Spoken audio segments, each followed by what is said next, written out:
Hi, thanks for checking out our channel. Here's going to be hopefully maybe a repair video, at least a testing video on a Speedrite 980. It's an older model Speedrite. They don't make them like this anymore by any means, but this is a good old school unit. Speedrite themselves and Gallagher and Tru-Test, those guys, they don't make any parts for this unit. I mean, capacitors maybe, and that's about it. So you have to rebuild or retrofit to make these things go again. But the good thing is they're all old school boards on the inside, so if you know how to test components and stuff like that, know what components they are and how to test them, you can usually bring these units back to life, as long as the boards aren't too far gone. Sometimes these things get blown up from lightning or hit with a power surge or something like that, or we get water inside of them, and then they're just no good at all. And the boards are too far gone. You just got to, unfortunately, usually it's got to throw it away and start over with something new. But we'll see what we can do with this one. The customer does state on their note, it says has power, no snap. At least one capacitor is bad, one fuse is bad, and 2 diodes are gone. I guess it means bad as well. They got the capacitors, but the one unplugged. We're going to unplug the second one next to it as well, just to get it electrically disconnected from the board.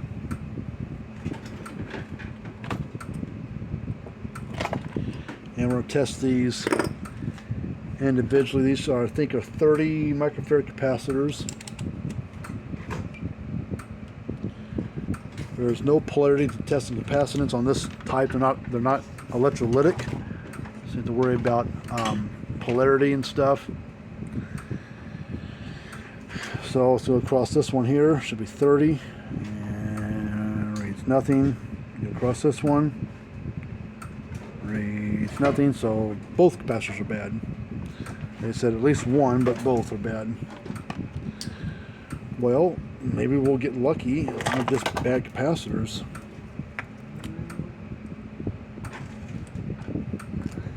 Well, no, she said that, or he, whatever it is, he or she said that there is fuse and diode or whatever. So let's pull this board out. Oh, it's kind of laying there, wasn't even plugged in.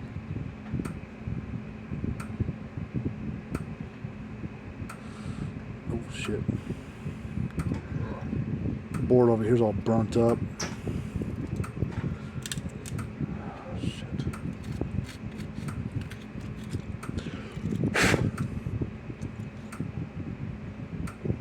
It's hot right across there where that LED's at. Alright, well, let's check. There's 3 fuses on this one. On this board, let's check all 3 fuses and see if we can figure out which one's bad. Good, good, bad.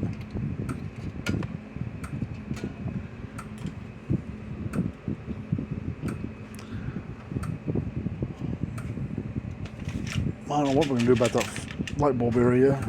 Figure something out. I think I've got a junk board. We can see how this was, what size resistors these were. I'm sure we got another bulb here. We can actually take a put a meter on the diode setting and go across this diode, see if it lights up or not. If we forward bias it,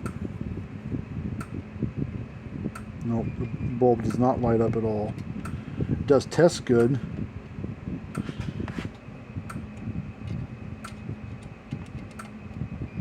But it will not light up. Don't know why that's the case, but alright, she said something about the diodes, or he or she, whatever the person's is. Let's check all the little diodes. That one's good. And then she's talking about the LED, which is a light emitting diode.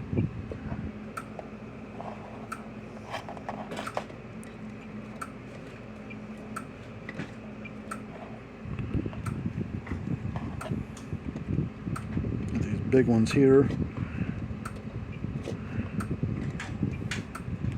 Well, so far They're good.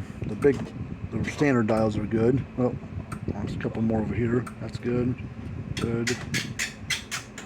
Good. Good.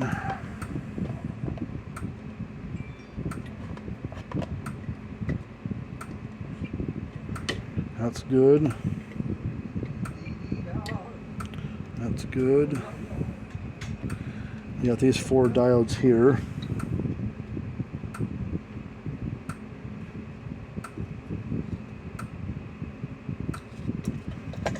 Got to see how they were plugged in, see which way to test them.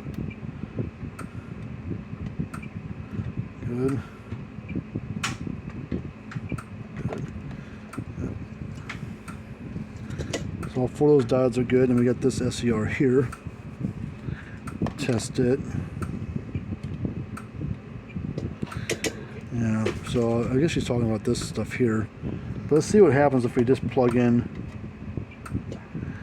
there's another diode hiding right over here.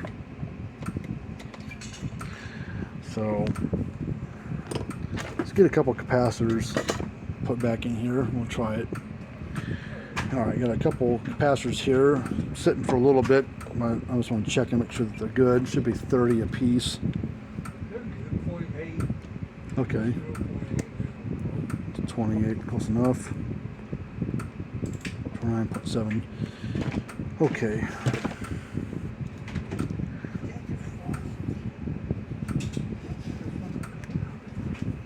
Let's get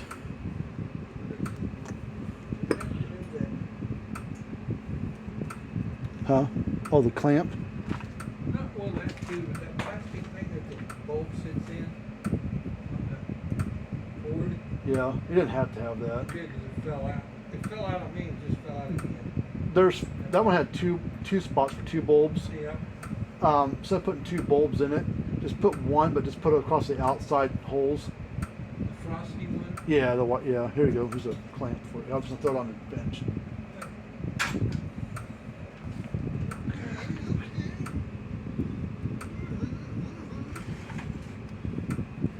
That's all it's on there anyways. Yeah, I think it's been. Bulb. Yeah.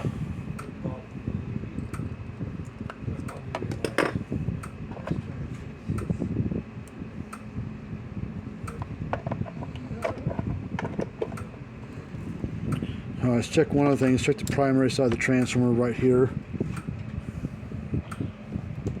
Should just be like 0.1 to 1 ohm. 0.4, so the primary is fine. So in theory, the unit should click unless this becomes a big issue where it won't click because of this burnt up area. Then we're gonna have to try to go in and fix that. Everything else visibly looks okay, except for that crap right there. But let's slide this down in here.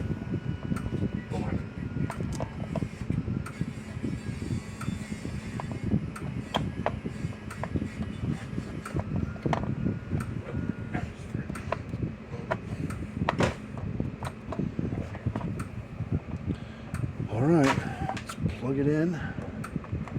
110, 120 volt. Turn the power strip on.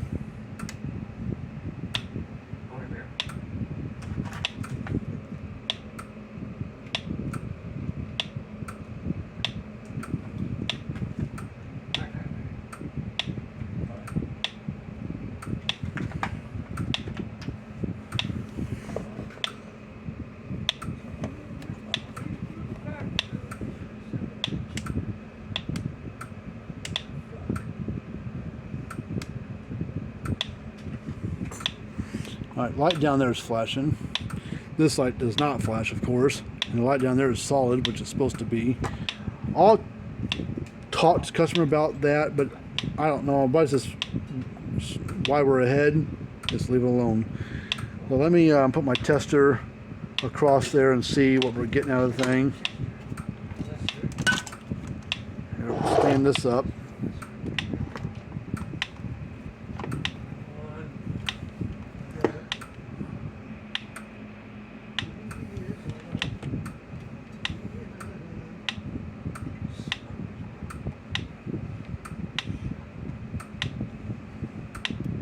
getting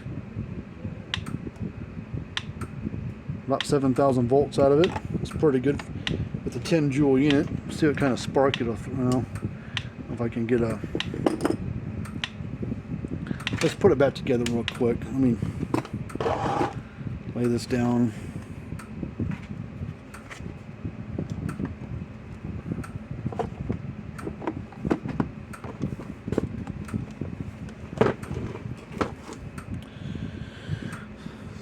Let's see, turn it back on.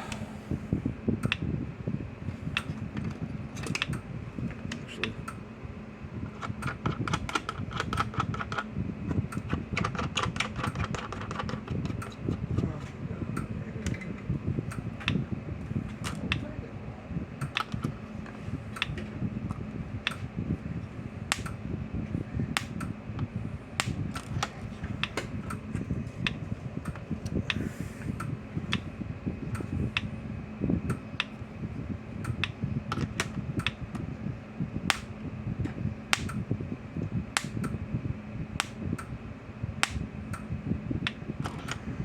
nice hot shock. I'll wire them up just for the 2 capacitors and that fuse, and we'll call it done. But if they really want me to dig into that board and try to fix that little light there, we'll try. I can't guarantee anything because I don't know what size resistors those are. The LED is fine. I mean, that's not a big deal. I got plenty of those. I put a blue, red, yellow, whatever color she wants to put in there.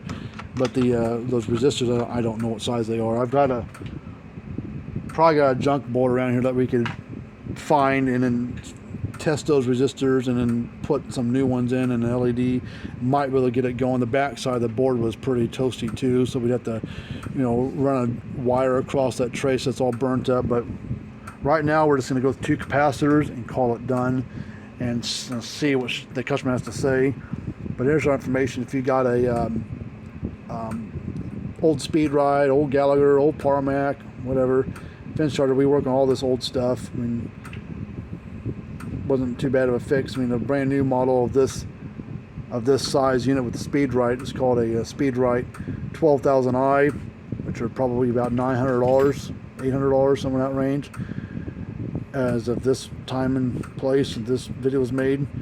The next size smaller is a Speedrite 6,000, and they're like $400, give or take. So definitely cheaper to fix this one than to buy a new one, and it's good to go for right now.